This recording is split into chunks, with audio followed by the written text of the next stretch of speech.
네, 안녕하세요. 저는 하나금융투자에서 제약바이오 섹터를 담당하고 있는 선민정이라고 합니다.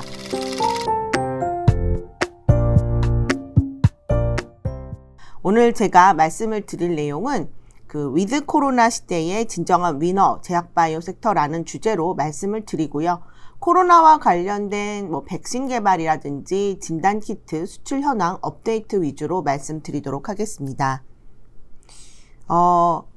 아시겠지만 제약바이오 섹터는 사실 코로나19 사태로 전체적으로 증시가 크게 폭락했을 때 가장 먼저 빨리 회복되었었던 섹터라 사실은 전 섹터 중에서 수익률이 가장 양호한 섹터 중에 하나였습니다. 근데 아시겠지만 9월 달부터 전 세계 증시가 조정되기 시작했고 여기에 3억 원 대주주 양도세 이슈까지 더해지면서 제약바이오 섹터가 좀 조정 중에 있었습니다.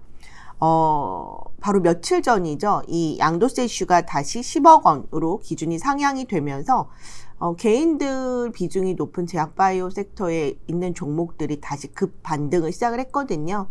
아무래도 수급적인 면이 되돌아왔고 그리고 실질적으로 펀더멘탈하게 접근하더라도 코로나19이 장기화되었을 때 끝까지 실적이라든지 여러 가지 R&D 모멘텀이 좋아서 수익률이 날 수 있는 섹터 중에 하나가 제약바이오 섹터이기 때문이 아닐까 생각을 합니다.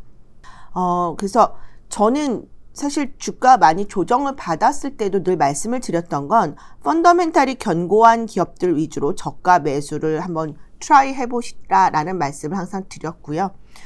그런 종목들이 사실 저희 섹터의 문제는 항상 급락하거나 급등하거나인데 여러분들이 좀 저가 매수 잘 하시면 높은 수익률을 기대해 보실 수 있지 않을까 그렇게 생각해 봅니다.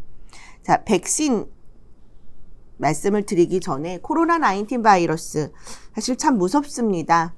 우리나라에서도 쉽게 이게 두 자릿수로 내려가지 않고 지금 세 자릿수로 계속 확진자들이 발생하고 있고요.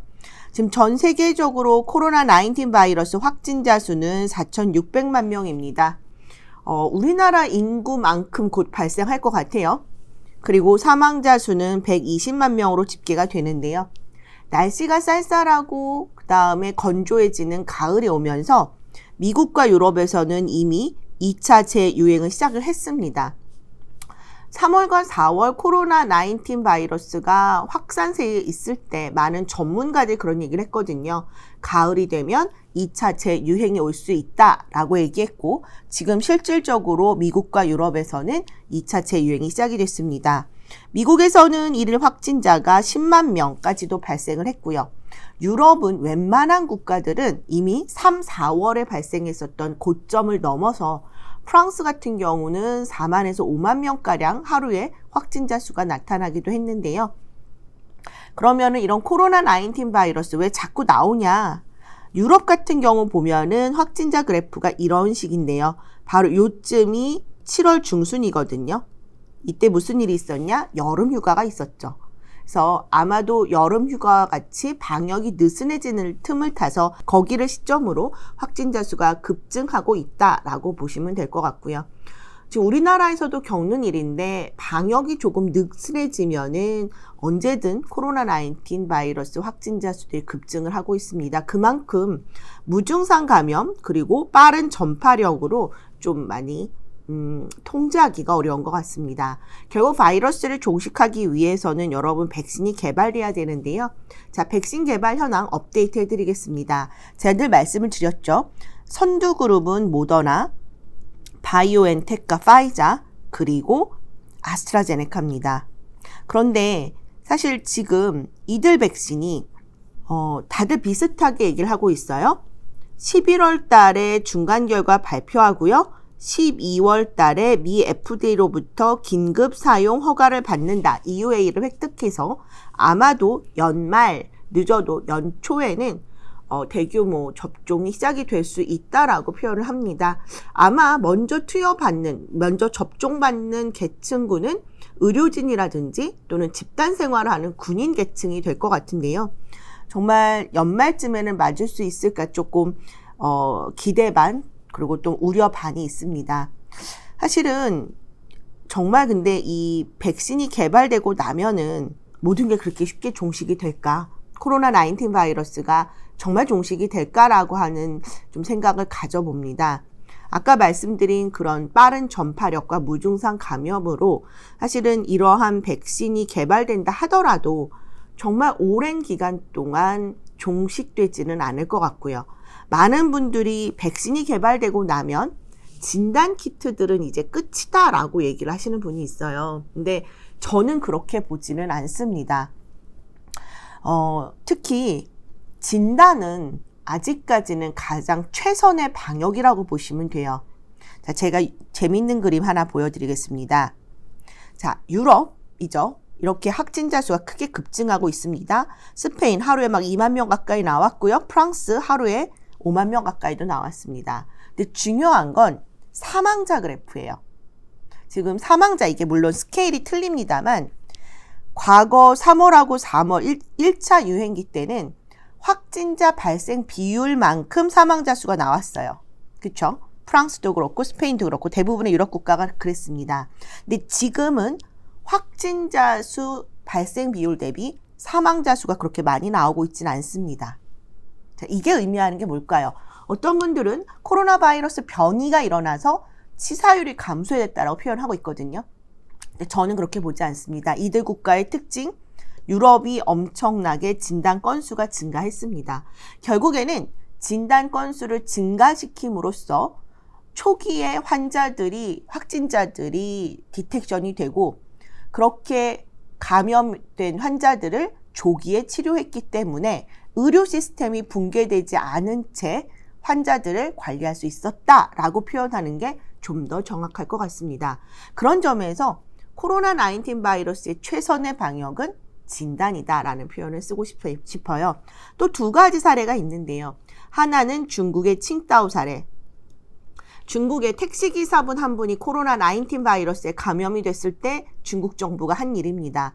물론 중국이 지금 확진자 수가 제로라고 하는데 그걸 믿는 분들이 많지는 않겠지만 중요한 건 여러분 미세먼지에서도 느껴지시지만 중국은 지금 방역을 꽤나 잘하고 있습니다. 그 이유는 엄청난 진단이죠. 자, 칭다오시가 1,000만 명입니다. 서울시 인구만 하죠. 이 도시를 봉쇄하고 일주일 동안 이 칭다오 1,000만 명 인구를 전수조사했습니다. 예, 그러니까 관리가 되는 거예요. 중국이란 나라가. 그리고 또 하나는 슬로베니아라고 하는 유럽의 작은 국가가 있는데 여기에서도 전 인구 전수조사했습니다. 그래서 그나마 관리가 되고 있다라고 하네요. 그래서 그런 점에서 아직까지는 저는 백신에 의해서 뭔가 바이러스 종식을 기대하는 것보다는 진단 건수의 증가로 최선의 방역을 유지하는 게 좀 더 중요하지 않을까. 그런 점에서 여러분 진단 기업들 한번 보겠습니다. 진단 키트 수출 9월달 4월 고점을 경신하면서 사실상 최고치를 기록을 했습니다.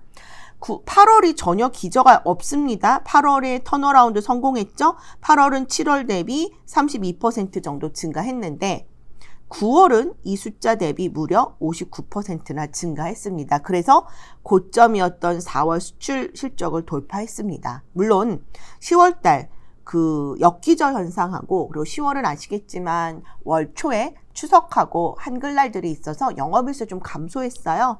그래서 10월달 데이터는 9월 대비 17% 하락했지만 지금 유럽과 미국에서 끝없이 확진자 수가 발생하고 2차체 유행이 시작이 된다면 저는 국내 진단키트 수출 4분기에도 양호하게 이어질 거다라고 보고 있습니다. 항상 데이터 제가 업데이트해 드리니까요. 참조해 주시면 좋을 것 같습니다. 그리고 이런 진단력 기업 중에서 제가 늘 말씀을 드리는 건 시젠. 시젠은 원래 사실은 4월 고점 맞았지만 그렇게 많이 안 빠졌거든요. 5월, 6월, 7월. 그래서 8월 달이 이미 고점을 돌파했고요. 자, 8월에 전혀 기저가 없음에도 불구하고 9월이 8월 대비 무려 47%나 증가하기 해서 지금 시즌 3분기 굉장히 양호할 거라고 판단이 됩니다.